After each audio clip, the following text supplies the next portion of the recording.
Curly eto amin'ny seza fiandrianako aho io. Somary nisy fotoana tsy namamoaka vidéo fa tonga indray aho io hanitsana ny ao amin'ny fitsaranao. Tsy haiko hoe ahoana ny fomba fiasanareo ao. Tena mampanontany tena mihitsy. Amin'izao dia hoe fanavaozana. Inona ny havaozy-tenisany eo kay? Ino? Ny paosy tenisany ihany na havaozy tenisany isaky ny mihetsika eo? Tena hoe ny paosinareo ao. Ny eo ihany ny eo. Ny eo tsy lany, ny eo tonga, ny eo tsy lany, ny eo tonga. Tenisany ihany mivadibadika ao. Za efa miteny. Rehefa manao fanambokana olona tenisany ihany, iza na hatrany ambony ka hatrany ambany dia boafako. Averiko foana ty fa mbola be dia be so indray manodina ny zavatra ho teneniko. Tsy hiditra resaka politika mihitsy aho eto. Fa ny fomba fiasanareo ao no asiako teny androany. Satria maninona? Mety maro nareo tsy naharaka an'ity vaovao ity dia efa tamin'ny 2025 izy ity. Nisy ankizy lahy 22 ans antsoina hoe Faneva zay. Dia nisy nanao kidnapping izy ny 28 na 29 mars 2025 izy zay. Tsy hita izy io. 9 avril izy vao hita maty.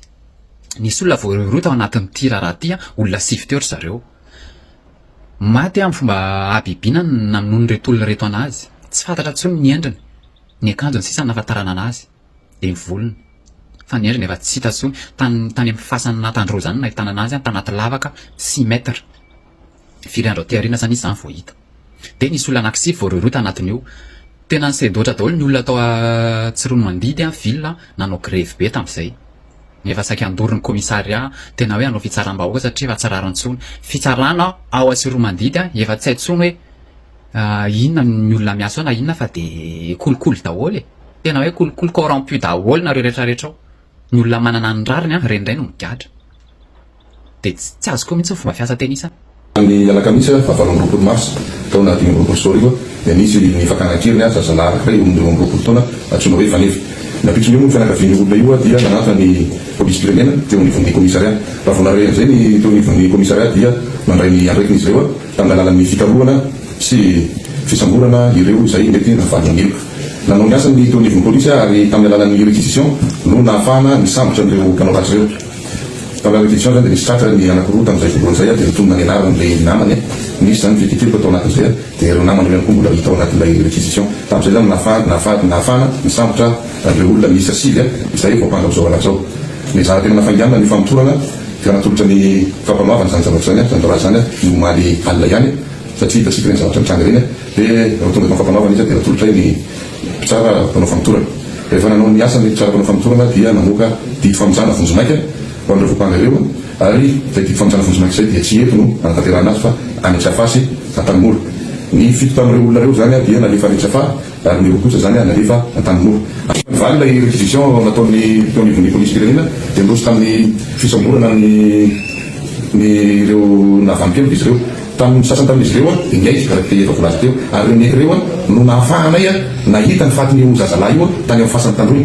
Zany hoe zareo zany nitarika anay tamin'ny filaminana miantso amin'ny tenako dia miaraka nivona teny izy zahay hita tao anatina lavaka izay misy mialala ny 9 metatra io no nisotomana ny fatin'io zazalahy io. Dia tokony nisy fitsarana tamin'iny novembre 2025 dia nanomboka nisy korotana be iny moa zany dia hoe aloha ahemitra ny fitsarana fa tadisanao récupération politique ilay izy dia ahemitra amin'ny avril na mai 2026 amin'ity zany. Akory ny agagan'reto ray aman-dreny? Akory ny agagan'reto ray aman-dreny sy ny fianakaviana efa mirijarija mivoaka satria natao AMD mantsy reto olona 7 reto. Ny anako fito tany Antsefa izy zay sa firy tany Antsefa dia ny sasany tany Antamora. Dia ny akory ny agagan'reto fianakaviana fa mirijarija makany mivoaka any Tsirono Mandidy reto olona navandoza.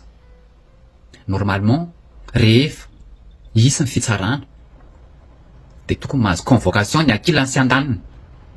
Reto tompo manamanjo ny fianakaviana tsy nahazo na convocation na inona nandritra n'ilay fitsarana io tamin'ny début mai 2026 teo. Tsy nisy convocation fa tonga dia didim-pitsarana mivoaka nahazo LP le navandoza namono olona. Tao anatin'izay nefa ny andro fitsarana zahay hoe atao tamin'ny volana novembre 2024 dia teny moa tao amin'ny fitsarana hoe ahemitra le izy fa misy tady anararoatra ara politika le fitsarana misy ho atao dia niandro zay ary nampanantenay izay fianakaviana hoe aza matahotra nareo fianakaviana fa tsy hisy vovotra zany reo niza amin'ireo olona nanao ratsy ireo dia ny andro moa zay hoe any Antananarivo natao ny fitsarana na any Antananarivo arakaraka taty aoriana tonga volana may hoe volana may na avril no atao ny fitsarana gaga zahay ny fiandohan'ny volana may 24 nahitandreo olona voareo tany Tanora sy tany Efa hitanay teto Tsoromandidy teo vao nikorompaka hoe fa ngahy efa lasa ny fitsarana sa efa nahazo RP zareo dia avy eo moa nandeha zahay fianakaviana nandeha tany Antananarivo nanamarina zany zavatra zany fa ka efa vita ny fitsarana na gaga nefa zay tsy nahazo convocation akory na fampilazana na antso telefona nefa numéro anay tokony mipetaka tany anatin'ny dossier rehetrarehetra tany daholo dia rehefa manam-bola reto mavandoza reto mpamon'olona dia tafavoaka soamantsara satria mafatapatatra olona ho amin'ny fitsarana dia manamanam-bola dia tafavoaka tsy maty manota iza mpitsara namoaka an'io didy io iza mpitsara namoaka an'io didy io maninony reto fianakaviana tsy nahazo convocation zany ny fomba fiasa tenisany ao alefasika ila ty amiko ny PV na extrait de jugement tamin'io daty io mbola tsy ananako eto ampelantanako izy am'izao fa ataovy azy keo ne io hoe efa miteny efa miteny tenisany fa aza atao misy tratraka eto ny ao amin'ny fitsaranao fa dia anaty tenisany androany teny azy zay avereny samborony reny olona reny avereny samborony za tsy matahotra tenisany fa avereny samborony reny olona reny ko raha tsy kadratraka reny olona reny iny olona maty na alika na saka na inona dia ho fatifaty foana ohatr' zao dia tenisa mirizariza zany dia nareo amin'ny fitsaranao na azy vola dia io manaonao foana alefasa ty amiko ny extrait an'le jugement iny ny hoan'ny fianakaviana alefasika ilay ty amiko fa dia boafaka eto zay mpitsara namoaka an'iny zay tsy nanome convocation an'reto fianakaviany reto fa dia mifampitady eto sika rehetrarehetra zay rehefa mahitany zao olona zay voaka zahay tonga dia nakany Antananarivo avy hatrany zahay tany amin'ny cour d'appel ary rehefa tonga tao izahay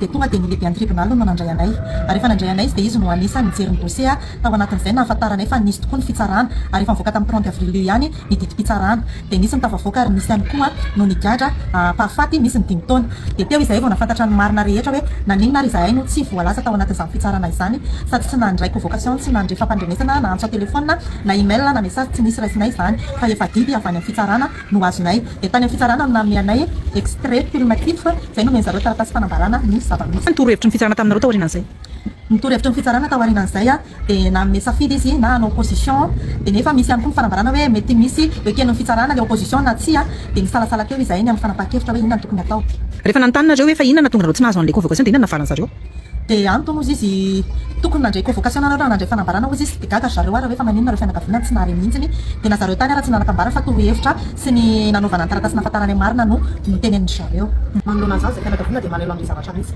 satria reo olona mivoaka reo tsy vitany hoe mba mipetraka fa misivosiveran'ny tanàna ary miresaka tena miresaka mihitsiny dia eto hoe sady matahotra ny anay fianakaviana zahay hoe ahoana ny zavatra mety iseho na hoe ahoana mangataka zahay mangataka aminareo fitsarana ny ambony zahay jereo ny zavatra misy eto aminay mareny tena mampalahelo ny zavatra namono zanaka tena malahelo aniny zay tsy nampafantarina fitsarana afika ny lalao nafatesany zanaka iny zavatra ohatr' zany ny ilaina ny fitsarana mihitsy ina ny atao ndritry fa nirosoa ndry ministra ny fitsaranao zao ina ny atao dry mivoandry ao jereo akaiky ty raharaha ty teny azy zay so dia antsanako za tsy matahotra an'izy izy na fa nirosoana inona rehefa mba tsy manao ny asa tenisany zany dia boafako rogony politika tenisany any efa fantatra hoe politika maloto zay tsy hidirako amin'io fa ny anary reto victime tsy manatsiny reto reo ny ana ny arovako zay ny dradradradrako eto ary tsy matahotra an'izaniza mazava teny azy zay avoany anaran'le mpitsara ny tsaran'io raharaha io tamin'ny mois de mai teo fa dia eto tsika nifampitady eto tsy vity vao manomboka izy zao